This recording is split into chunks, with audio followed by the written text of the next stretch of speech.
Salut tout le monde, j'espère que vous allez bien. Je vous retrouve aujourd'hui pour vous parler d'un livre que j'ai terminé tout récemment, qui est Jane Eyre de Charlotte Brontë. C'est un livre que j'ai trouvé particulièrement riche et intéressant, donc je me suis dit pourquoi pas y consacrer une vidéo. Mais pour cette vidéo, j'avais pas seulement envie de vous faire un update lecture, de vous dire seulement mon avis subjectif sur ce livre, j'avais un peu envie de vous présenter ce livre, pas comme dans un cours super chiant qu'on peut avoir, hein, mais j'avais un peu envie de vous présenter voilà, son autrice, les thématiques de ce livre, parce que ce livre a tellement de thématiques très intéressantes que je me dis que c'est en vous partageant les thématiques, les sujets de ce livre que peut-être vous allez vous dire « Ah, ça peut m'intéresser ». Du coup, je vais faire attention à ne rien spoiler. Ça a été très compliqué quand j'ai préparé cette vidéo parce que beaucoup de thématiques qui sont très intéressantes que j'ai envie de vous présenter ont un rapport un peu avec des trucs importants qui se passent dans ce livre, mais qui du coup pourraient vous spoiler. Donc je vais faire attention à ne pas spoiler, même si des fois ça va être un peu compliqué. Donc je voulais quand même vous prévenir en amont qu'il n'y aura pas de spoiler de Jane Eyre, mais je vais quand même parler de choses qui se passent dans le livre, de thématiques importantes du livre, donc si jamais vous voulez vous plonger dans ce livre sans rien savoir, vaut mieux pas regarder cette vidéo, mais sinon vous pouvez rester. Bien sûr, je vais également vous donner mon avis sur ce livre parce que c'est aussi pour ça que je fais cette vidéo, c'est pour vous partager mes ressentis par rapport à ce livre, mais j'avais également envie de vous présenter des avis d'autres personnes sur ce livre, donc j'ai demandé à des personnes sur Instagram qui l'ont lu de me dire ce qu'ils pensaient de Jane Eyre, comme ça vous aurez non seulement mon avis, mais aussi des avis d'autres gens, comme ça vraiment ça a ouvert une vidéo assez complète sur Jane Eyre. Jane Eyre est un classique de la littérature anglaise, même si vous ne l'avez pas lu, c'est très probable que vous en ayez déjà entendu parler. Il a été écrit par Charlotte Brontë qui a vécu pendant la première moitié du 19e siècle en Angleterre, dans le Yorkshire. Je crois que ça se prononce comme ça, mais je le prononce peut-être comme le petit chien, je sais pas, ça se prononce pareil. Brontë, c'est également un nom qui doit vous être familier parce que, en effet, Charlotte Brontë est la sœur d'Émilie Brontë qui a écrit Les Hauts de Hurlevent et d'Anne Brontë qui a écrit Agnès Gray et le tenant de Wilderferhall. Je sais jamais comment on prononce ce titre. Jane Eyre fut tout d'abord publiée sous un pseudonyme masculin, celui de Currer Bell, tout comme Émilie Brontë et Anne Brontë, elles aussi, elles ont publié leurs romans sous des pseudonymes masculins au début. Charlotte Brontë expliquera après que c'était pour éviter les préjugés sur les romans de femmes parce que à l'époque on pensait que les romans de femmes étaient futiles, trop sentimentaux et du coup ils n'étaient pas pris au sérieux. Ce roman, de quoi il parle? Il raconte l'histoire de Jane, comme l'indique le titre, qu'on suit de ses 9-10 ans jusqu'à ses 30 ans. Au début du livre, Jane est une jeune orpheline qu'on va envoyer vivre chez sa tante et sa tante va ensuite l'envoyer vivre dans une école. C'est une école pour jeunes filles qui est affreuse, les conditions sont affreuses, les professeurs sont affreux, vraiment rien ne va dans cette école. Et on peut d'ailleurs noter que Charlotte s'inspire dans cette histoire de son propre vécu parce qu'elle aussi avec sa sœur Emily et ses deux autres sœurs qui sont mortes très jeunes, elles ont elles aussi été envoyées à une école pour jeunes filles qui elle aussi, l'école avait des conditions vraiment affreuses, donc Charlotte est inspirée de son propre vécu. Et je viens de me rendre compte qu'il y a vraiment un gros ray de lumière droit dans le livre, donc de toute façon je vais le poser, c'est rien que je lui tienne ni long. Donc Jane reste dans cette école jusqu'à ses 18 ans. Et après, elle va vouloir s'émanciper, faire autre chose de sa vie que de rester dans cette école. Du coup, elle va demander à être gouvernante pour une famille et il y a quelqu'un qui va dire que Jane... Ah, pourquoi je dis Charlotte? Et du coup, Jane va être engagée en tant que gouvernante pour une petite fille. Elle va être sa professeure, tout ça. Elle va être engagée dans un château et là-bas, elle va tomber amoureuse de quelqu'un. Et voilà, et là, je n'en dis pas plus parce que je trouve que c'est à partir de ce moment-là que c'est bien vraiment de découvrir l'histoire. Au travers de Jane Eyre, Charlotte Brontë explore plusieurs thématiques qui sont toutes plus ou moins liées les unes aux autres. La première thématique dont j'avais envie de parler, c'est celle de l'émancipation des femmes. Alors, je sais pas trop si on peut dire que Jane Eyre est un roman féministe, je pense que ce serait un peu anachronique parce qu'on peut pas trop dire que les romans du 19e siècle sont féministes. Il y a des études qui sont faites sur ça, il y a des mémoires entiers qui sont faits sur est-ce qu'on peut dire que telle œuvre est féministe. Dans tous les cas, le personnage de Jane Eyre peut être vraiment considéré comme une inspiration féministe. Le personnage de Jane, c'est une femme très déterminée et elle sait ce qu'elle veut et surtout, elle sait quand quelque chose ne lui convient pas et elle le dit haut et fort. Et quand elle est petite, donc quand elle est vraiment très jeune, elle dit haut et fort quand une situation ne lui convient pas, quand elle se fait maltraiter, etc. Elle dit qu'elle n'est pas en accord avec ça. Et tu lis ça, tu te dis mais déjà ça se passe au 19e siècle et la gamine elle a juste 10 ans et elle se pose comme ça pour dire que ça ne lui convient pas. Je trouve ça très fort. Et également plus tard avec l'homme qu'elle aime, qui est Mr. Rochester, là également il va la mettre dans des positions qui ne lui conviennent pas Et là également, elle va lui dire « Écoute, poteau, je t'aime, mais cette situation ne me convient pas. » Et pour les femmes du 19e siècle, tu te dis, ça devait pas arriver tous les 4 matins, des discussions comme ça. Et rien que pour ça, je trouve que Jane, c'est vraiment une inspiration, c'est vraiment une femme qui, voilà, n'hésite pas à dire écoute, ça me convient pas et ça me brise le cœur, mais ça ne me convient pas. Jane, c'est également une femme qui est très courageuse parce qu'elle vit des situations, tu te dis, mais moi, si je me retrouvais dans les situations qu'elle vit, je ne sais pas ce que je ferais. Parce qu'en plus, Jane, c'est quelqu'un de pauvre, qui n'a pas d'argent et tout, et des fois, elle vit des situations vraiment très difficiles par rapport à cette pauvreté. Et vraiment, elle continue d'avancer et elle montre clairement qu'elle est... Enfin, elle montre pas, mais elle... En tout cas, dans la narration, elle dit clairement qu'elle est triste, qu'elle est en détresse, mais elle continue d'avancer quand même. Pourtant, malgré tout ça, Charlotte Brontë n'écrit pas Jane comme un personnage badass, sans sentiment. Parce que, en fait, je m'explique, je trouve que dans les œuvres de culture, dès qu'il y a un personnage féminin, souvent, il n'y a pas beaucoup de nuances. C'est soit elle est badass, elle tue des gens, ouah, trop forte, mais elle n'a pas de sentiments, ou soit c'est une meuf qui est complètement naïve, complètement amoureuse, du coup elle n'est pas forte du tout. Et c'est vraiment une dichotomie qui me dérange beaucoup. Mais dans Jane Eyre, c'est pas du tout le cas parce que Jane, donc comme je vous ai dit, c'est quelqu'un de déterminé, qui sait ce qu'elle veut, qui est très courageuse, très forte. Et pourtant, elle est folle amoureuse d'un mec, elle est rêveuse un peu, elle est sensible, il y a plusieurs passages où elle pleure vraiment. Donc vraiment, toutes ces caractéristiques se mélangent dans le personnage de Jane, toutes les caractéristiques de force et toutes les caractéristiques de sensibilité. Et du coup, ça fait que Jane est un personnage tout en nuances qui vraiment fait très réel en fait, et c'est comme ça qu'on doit écrire les femmes en fait, parce qu'on est aussi forte et courageuse et téméraire que sensible et amoureuse et rêveuse en fait, c'est comme ça qu'on est censé nous écrire. Et du coup Charlotte Brontë au 19e siècle, elle a réussi à écrire ce personnage là, alors que il y a des personnages féminins là au 21e siècle qui sont encore très mal écrits, que ce soit dans les livres ou au cinéma, et je trouve ça très fort. Après vous allez me dire c'est parce que Charlotte Brontë est une femme donc elle sait de quoi elle parle, mais je trouve ça quand même super bien qu'un livre comme ça ait été écrit au 19e siècle et que des personnes au 19e siècle aient pu le lire. Et surtout ce que je trouve très fort, c'est que ça veut dire qu'il y a des femmes au 19e siècle qui ont lu ce livre et qui se sont dit ah donc moi je peux faire comme Jane, je peux, si ma situation ne me convient pas, le dire et j'en ai le droit. Alors je sais pas s'il y a des femmes du coup qui ont vraiment dans la vraie vie été inspirées par Jane et qui l'ont fait, mais je sais pas, l'imaginer, je trouve ça très beau et très fort. Il y a également un sujet qui m'a beaucoup touchée dans ce livre, c'est la dénonciation de la maltraitance infantile et surtout la mise en avant d'une éducation bienveillante. Toute son enfance, Jane est maltraitée, que ce soit par sa tante ou par ses professeurs. Et ça, c'est quelque chose que Jane n'acceptera jamais, et c'est une scène auquel je faisais référence juste avant. Il y a une scène très forte où Jane, du coup, elle a genre 10 ans, elle fait face à sa tante et elle lui dit « Cette situation ne me convient pas, cette situation est injuste, en fait, je ne mérite pas que tu me maltraites. » Et là, tu te dis que cette scène a été écrite au 19e siècle. Je trouve ça juste tellement incroyable. Et même la pensée de Jane va au-delà, parce qu'à un moment, elle dit à son amie Helen Burns, qui est dans son école, que quand on est frappé, on doit frapper en retour. Et là, en fait, c'est pareil, tu te dis, il y a des parents, sans doute maltraitants, qui ont lu ce livre et qui se sont dit « Ah, mais en fait, c'est pas bien quand je frappe mon enfant. » Et alors pareil, est-ce que vraiment des gens se sont dit ça, je ne sais pas. Mais déjà, rien que le fait que Charlotte Brontë ait écrit ça, je trouve ça extrêmement progressiste. Et surtout, Charlotte Brontë dénonce des choses qu'elle a vécues elle-même parce qu'elle a vécu du coup dans une école qui était très maltraitante.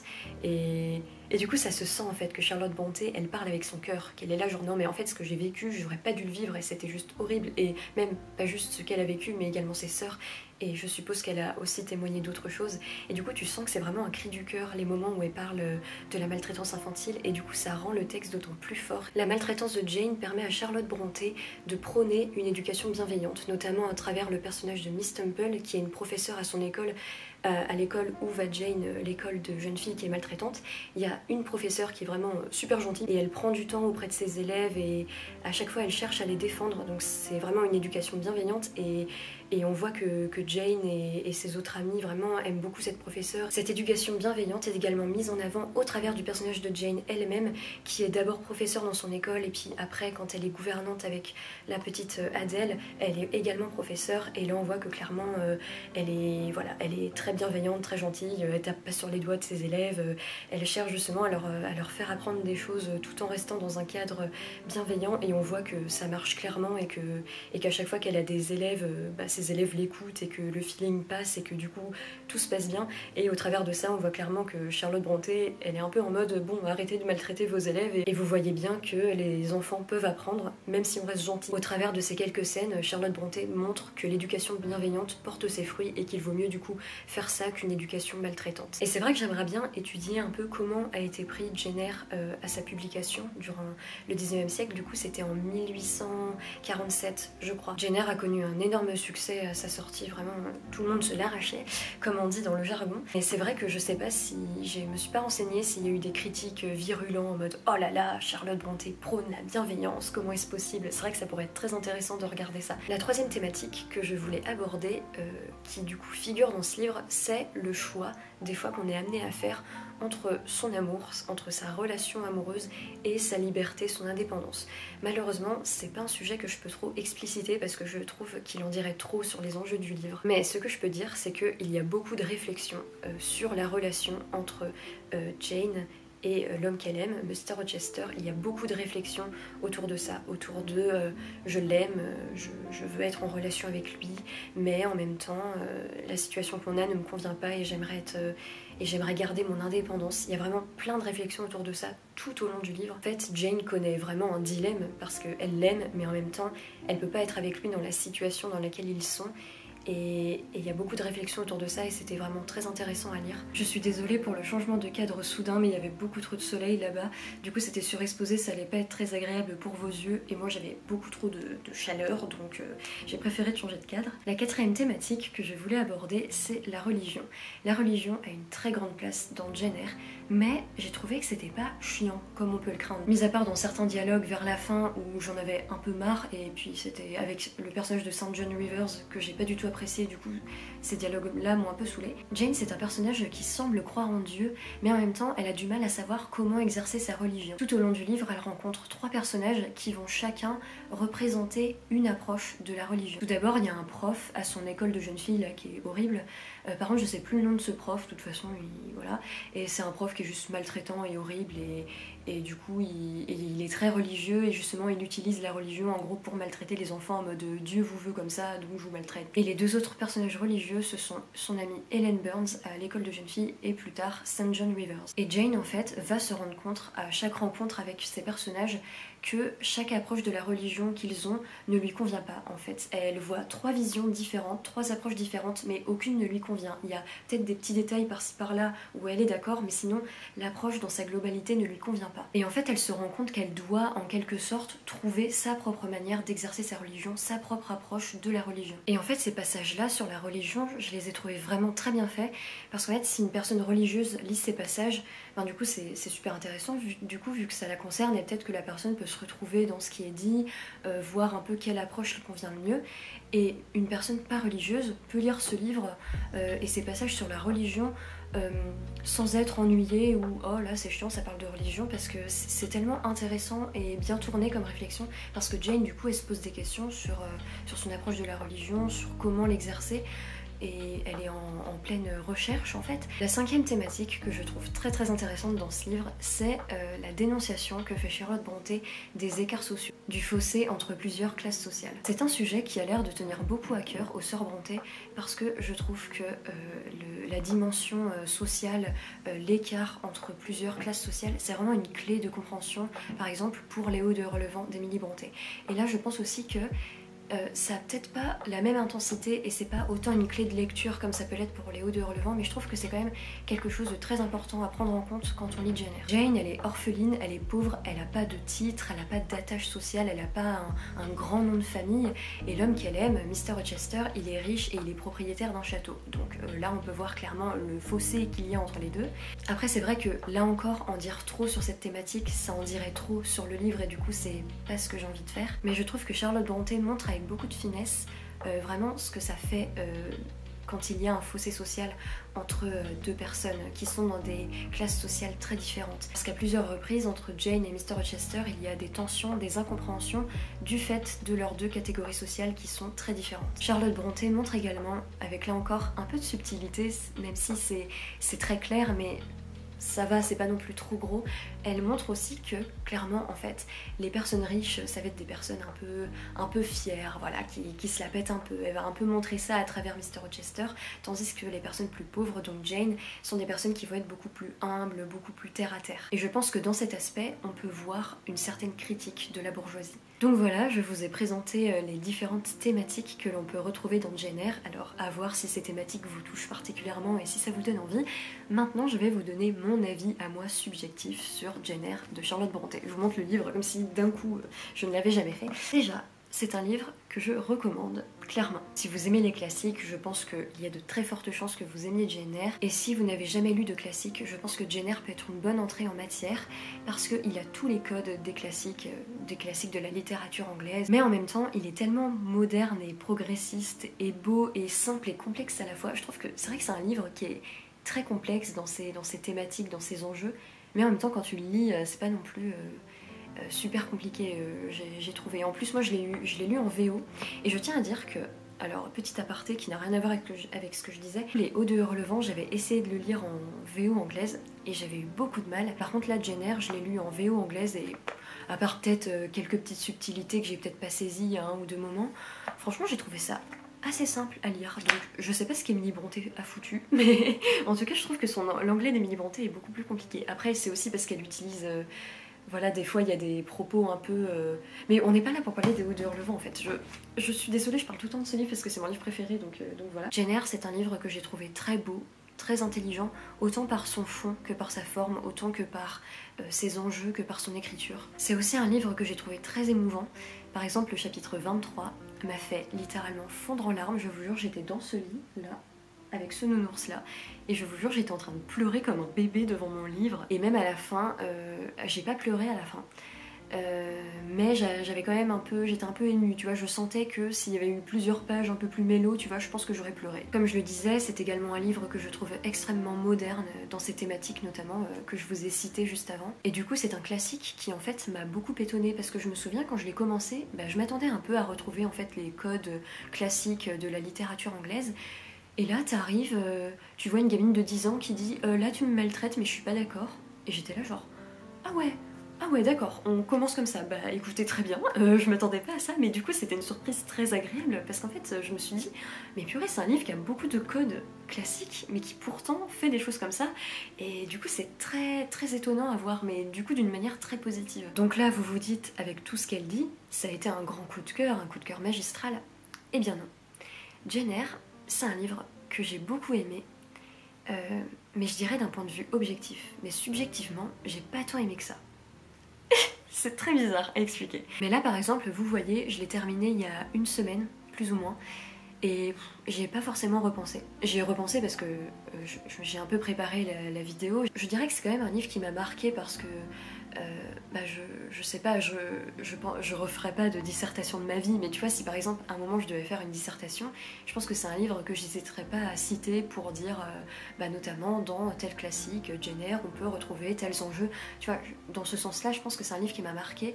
Mais sinon antérieurement, tu vois, dans mon moi vraiment dans mon âme, tu vois, qu'est-ce que je raconte, c'est pas un livre qui m'a tant que ça marqué. Je suis désolée Charlotte si tu m'écoutes, je t'aime beaucoup. En fait voilà, je dirais qu'il ne m'a pas marqué en tant que livre, mais par contre dans ses thématiques et dans sa manière d'être et surtout dans ce qu'il représente, je pense que c'est un livre qui m'a marqué. Parce que du coup je pourrais le recommander et dire vraiment lisez Jane Eyre, mais tu vois c'est pas pour autant que c'est un livre que j'ai adoré. Je ne sais vraiment pas si je suis très claire. Donc du coup j'ai essayé de réfléchir à pourquoi je n'ai pas tant que ça aimé ce livre, pourquoi ça n'a pas été un grand coup de cœur. Parce que c'est vrai, voilà, comme je vous ai dit, quand j'en parle, quand j'ai réfléchi objectivement, je le trouve incroyable ce livre et je le conseille. Donc pourquoi moi, en mon fort intérieur, ça n'a pas été un grand coup de cœur. Ça c'est vrai que j'ai beaucoup réfléchi et en fait les réponses me sont apparues plutôt logiques. Alors déjà, il y a le fait que j'ai été ennuyée à certains passages. Je dirais qu'aux 3/4 du livre, c'est un peu long.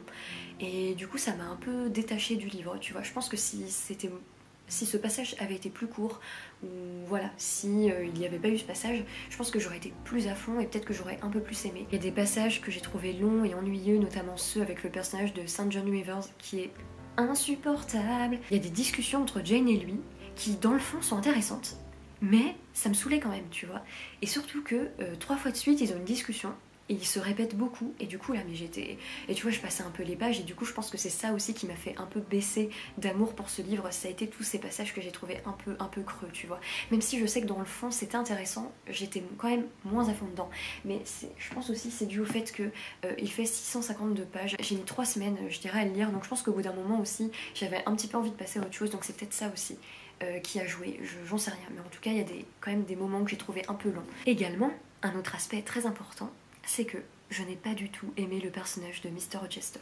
Et là je sais que, parce que je sais que j'ai discuté avec une fille sur Instagram, je ne sais plus ton pseudo, mais je sais qu'elle m'avait dit qu'elle était vraiment amoureuse de Mr. Rochester et tout. Et c'était un moment du livre où il n'était pas encore là, et donc j'étais en mode ah bah j'ai hâte de le rencontrer, je m'attendais un peu à un Darcy bis, tu vois. Et vraiment je dois vous dire que je ne comprends pas comment on peut aimer Mr. Rochester. Parce que vraiment, il est un peu chiant. J'ai trouvé qu'il se la pétait, que ce qu'il disait c'était pas forcément super intéressant. Et puis en plus, on en parle du fait qu'il a 40 ans et qu'il s'intéresse à une meuf qui a même pas 20 ans. Jane, quand elle le rencontre, elle a genre 19 ans, 18-19 ans. Et lui, il a 40 piges et il s'intéresse à elle. Bah, bon, après, voilà, c'est un livre du 19e siècle et tout. Et puis, bon, voilà. Mais moi, vraiment, ça m'a un peu dérangé. Donc, et puis en plus, je sais pas, j'ai vraiment pas accroché avec ce personnage. Mais du coup, le problème là-dedans, c'est que il y a quand même une grande partie du livre qui est centrée sur leur relation. Parce qu'à un moment, bah, ils se retrouvent un peu éloignés. Et du coup, Jane, elle pense à lui, tout ça. Et donc, je pense que pour aimer ce livre, il faut quand même être un minimum attaché à leur relation. Sauf que comme moi j'aimais pas Mr. Rochester, bah forcément j'étais pas très attachée à leur relation. Donc forcément je pense que c'est ça aussi qui m'a fait perdre un peu d'attachement au livre, c'est le fait que j'étais pas attachée à leur relation en fait. Parce que moi que Jane finisse avec lui ou pas, tu vois, moi je voulais le bonheur de Jane en fait, mais Mr. Rochester je m'en fichais. Donc forcément je pense que c'est ça aussi qui m'a fait perdre de l'attachement au livre. Je me suis également rendu compte. Et là, c'est clairement pas voulu, et clairement je m'en veux en fait, pour ce qui va suivre. En fait, je pense que je ne peux pas m'empêcher, très inconsciemment, tu vois, mon cerveau, je pense que je ne peux pas m'empêcher de le comparer au Haut dehors le vent d'Emily Brontë, qui est la sœur de Charlotte Brontë. Et ça, c'est clairement quelque chose à ne pas faire, parce que voilà, c'est pas parce qu'elles sont sœurs, c'est pas parce qu'elles ont écrit plus ou moins au même moment, que il faut absolument les comparer, et voilà. Et ce sont vraiment deux autrices distinctes, qui ont écrit des œuvres très distinctes, donc il ne faut pas les comparer. Mais, tu vois, à mon fort intérieur, je peux pas m'en empêcher. Je peux pas m'en empêcher parce que, si vous me suivez, vous n'êtes pas sans savoir que Les Hauts dehors le vent, c'est un de mes livres préférés. Et si je dis un de mes livres préférés, c'est parce que Anna Karenine existe, sinon je dirais que c'est mon livre préféré. Forcément, quand mon livre préféré de toute la vie a été écrit par la sœur de celle qui a écrit Jane Eyre, hein, je pense que, tu vois, mon cerveau, tu vois, il y a des connexions qui se font, et du coup, il les a comparées, je pense. Et du coup c'est pour ça que je pense que mon cerveau il est un peu en mode ah ouais mais à côté des Hauts dehors le vent hein. Tu vois mon cerveau il est un peu comme ça. Et du coup c'est chiant, je lui en veux de ouf. Et ça me saoule que ça fasse ça parce que Charlotte ne mérite pas ça, Charlotte ne mérite pas que je la compare à sa sœur, personne ne mérite d'être comparé. Mais ça je me suis rendu compte de ça parce que je lisais un peu des avis de gens, notamment sur Livre Addict, etc. Et j'ai vu quelqu'un sur Livre Addict qui disait que Jane Eyre c'était un livre qu'il avait beaucoup aimé, mais que ce livre n'avait pas la force et la justesse qu'avaient Les Hauts dehors le vent. Et en lisant ce commentaire, j'étais en mode eh mais pourquoi tu compares Jane Eyre et Les Hauts dehors le vent? Et ça je me suis rendu compte qu'en fait je le faisais moi-même en fait. Il y a également un autre aspect qui m'a un peu dérangée, mais ça je le considère comme un spoiler. Donc j'ai un peu hésité à en parler, mais j'avais quand même envie d'en parler, donc je vais mettre le moment spoiler en noir et blanc, comme je l'avais déjà fait dans ma vidéo sur Loveless. Et je vous mettrai juste ici le minutage, et vous pourrez aller là, et j'arrêterai de spoiler, mais vous inquiétez pas, ça va clairement pas durer longtemps. Vous êtes dans le moment spoiler, donc ça veut dire que vous n'êtes pas sans savoir que Mr. Rochester, d'un coup on découvre qu'il a une ex-femme. Une ex-femme qui est du coup apparemment folle, et du coup il l'enferme dans un coin de son château. Et moi en fait j'ai pas du tout aimé le traitement de ce personnage, genre c'est un peu, tu vois, le cliché de la folle qu'on enferme. C'est un peu d'un coup elle apparaît, bon bah voilà, c'est son ex-femme, alors déjà t'es en mode ah bon. Bon après c'est vrai qu'il y a des petits indices parce qu'il y a des choses un peu glauques qui se passent dans le château, donc on devine après que c'est elle, mais tu vois elle apparaît un peu, oh au fait il a une ex-femme, tu vois. Et puis en plus l'explication du bon elle est folle alors on l'enferme, bah, ça m'a un peu dérangé. Après vous allez me dire oui bon c'est un livre qui a été écrit au 19e siècle donc voilà, mais même tu vois ça m'a un peu dérangé. Et surtout au-delà de ça, moi je pensais vraiment qu'il allait avoir un peu un développement du personnage. Là c'était un peu trop expéditif pour ma part, et Et en plus je trouvais que ça faisait un peu une excuse à Mr. Rochester, parce que lui il le voit grave comme ça, genre ah oui vous m'en voulez d'avoir voulu épouser Jane, mais regardez là elle est complètement folle donc vous m'en voulez pas. Et j'étais en mode mais frère t'es juste horrible en fait. Et ça a également participé au fait que j'aime moins Mr. Rochester, parce qu'on parle quand même d'un mec qui est marié à une femme et il l'enferme en haut de son château, tu vois. Mais ça je sais que j'avais lu dans un article qu'on pouvait voir ça comme le fait que Charlotte Brontë dénonce la misogynie, le fait que Mr. Rochester il enferme son ex-femme, tu vois. C'était un peu comme si un peu Charlotte Brontë prenait part pour ce personnage, tu vois, genre c'est injuste ce qui lui arrive, Mr. Rochester il aurait pas dû faire ça. Mais en même temps c'est pas super développé, tu vois, c'est pas comme si Jane elle-même disait ah c'est vraiment horrible ce qu'il lui a fait. Jane, alors je ne m'en souviens pas, elle dit pas ça, donc je suis un peu dubitative, je sais pas trop si Charlotte Brontë voulait vraiment faire une dénonciation de la misogynie à travers ce personnage. Donc voilà, ça c'est un aspect qui m'a un peu gênée. Moi je pensais vraiment que le personnage allait être plus développé que ça, plus que la folle qu'on enferme, tu vois. Donc ça m'a un peu déçue. Le spoiler s'arrête. Comme vous pouvez le remarquer, les choses que j'ai moins aimées dans le livre, du moins les choses qui ont fait que ce soit pas un grand coup de cœur pour moi ce livre, c'est quand même des choses assez subjectives, assez personnelles, donc ça ne veut en aucun cas dire que ce sera le cas pour vous aussi. Ça reste un livre très beau, très touchant, qui a énormément de qualité et vraiment je le conseille. Je le conseille aux gens qui aiment les classiques, aux gens qui n'ont jamais lu de classiques, je le conseille aux gens qui ont envie de lire des classiques mais qui savent pas par où commencer, vraiment c'est un livre que je conseille. Pour ma vidéo sur Jane Eyre, j'avais envie non seulement de vous donner mon avis sur ce livre, mais aussi celui d'autres personnes, parce que j'ai remarqué que c'était un livre qui était très aimé, qui était le préféré de plein de gens, et du coup j'avais un peu envie de demander à ces gens qu'est-ce qui fait que vous aimez autant de Jane Eyre, et j'avais un peu envie voilà, de les citer dans ma vidéo. Donc sur Instagram, voilà, j'ai dit l'idée de cette vidéo, et j'ai dit voilà, dites-moi votre avis sur Jane Eyre, si vous l'avez lu, qu'est-ce que vous en pensez? Et la première personne qui m'a répondu, c'est Daniela, qui est sur Instagram et sur YouTube également. Je vais mettre sa chaîne dans le petit i qui est quelque part par là, je ne sais pas. Sa chaîne c'est Bookemian Rhapsody. Elle m'a répondu par rapport à Jane Eyre, du coup je vais vous lire ce qu'elle m'a dit. Alors j'ai lu Jane Eyre et pour ma part j'ai vraiment adoré. Déjà j'avais pas vraiment d'attente pour ce livre, bien sûr j'en ai entendu parler, mais je ne savais pas vraiment de quoi ça parlait. Et du coup quand tous les éléments gothiques, l'atmosphère froide et sombre, etc. sont apparus, ça a été une super bonne surprise. Je pense que c'est principalement ce qui a fait que j'ai beaucoup aimé ce livre. Alors déjà je voulais rebondir sur le premier point que Daniela a dit, le fait qu'elle en avait entendu parler, mais qu'elle savait pas vraiment de quoi ça parlait. Moi c'était un peu le cas pour moi aussi, je savais un peu dans sa globalité de quoi ça parlait, et d'ailleurs j'avais vu le début du film le plus récent, mais j'avais vraiment vu que le début, parce que la nuit d'avant j'avais fait une nuit blanche, du coup je me suis endormie, bref c'est pas très intéressant. Donc en fait dans sa globalité je savais de quoi ça parlait, mais et j'étais aussi spoilée sur certains aspects, je savais qu'il y avait des choses qui allaient arriver à un moment donné mais je savais pas où, mais voilà, j'en savais pas non plus, j'étais pas non plus spoilée, donc en fait j'ai eu de très bonnes surprises, notamment la fin, il y a des aspects de la fin auxquels je m'attendais pas. C'est vrai que c'était une bonne condition pour lire ce livre je trouvais, parce que j'ai quand même eu des surprises, mais en même temps je savais quand même un peu à quoi m'attendre, parce que c'est vrai que des fois les classiques ça fait un peu peur, donc c'est vrai que c'est pour ça aussi que je me suis dit que je trouvais ça important de dire de quoi ça parlait, de dire les thématiques, parce que je trouve que quand t'as un classique de 652 pages, savoir un peu où ça te mène, c'est quand même pas trop mal. Après, Daniel a dit, du coup, quand tous les éléments gothiques, l'atmosphère froide et sombre sont apparus, c'était une super bonne surprise. C'est vrai que ça c'est quelque chose de très intéressant dans ce livre, c'est que je trouve qu'il y a un mélange de plusieurs genres différents. À la fois, il y a beaucoup de gothique dans ce livre, notamment le château, et puis il y a des trucs un peu, pas horrifiques, mais il y a des trucs un peu glauques qui se passent dans le château, je vous en dis pas plus, mais il y a clairement des éléments gothiques dans ce livre. Mais en même temps, tu peux pas dire non plus que c'est un livre gothique, parce qu'il y a des trucs tellement lyriques et poétiques, et en fait tu passes un peu de tout à tout, mais sans pour autant que ça te casse tout, je trouve. En fait, tu peux passer d'un passage où Jane elle est dans le château, et c'est sombre, et il se passe des trucs glauques, et après elle sort dans les champs et du coup c'est très très poétique, très lyrique. Et après je sais, je crois que j'avais lu dans des critiques qui disaient qu'ils trouvaient que les éléments gothiques étaient un peu forcés, comme si Charlotte Brontë était en mode bon, on est dans la même période là, il faut mettre des éléments gothiques pour faire un bon livre, tu vois. Et c'est vrai qu'Émilie Brontë par exemple dans Les Hauts de Hurlevent, elle aussi, Les Hauts de Hurlevent peut être vraiment considéré comme un livre gothique.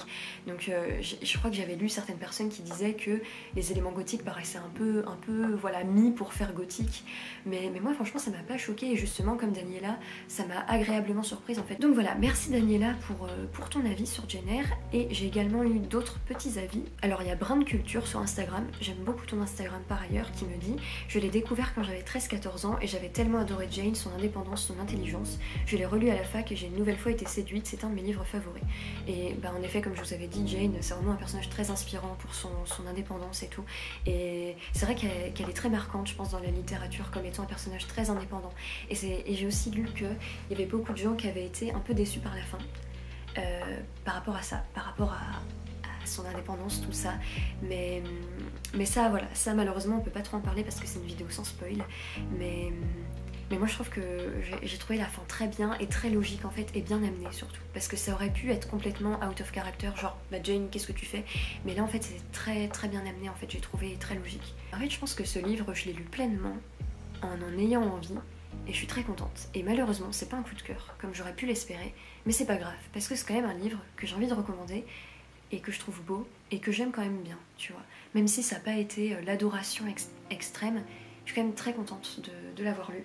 Et voilà, et c'est un livre que clairement je vous conseille, un très beau livre, très touchant, avec des thématiques très intéressantes, très importantes aussi. Et voilà, et j'espère que cette petite vidéo, petite, je pense qu'elle va être longue quand même, je pense qu'elle vous aura donné envie de lire Jane Eyre. Voilà, c'est la fin de cette vidéo, j'espère qu'elle vous a plu, j'espère que le format vous a plu, que c'était pas trop ennuyeux.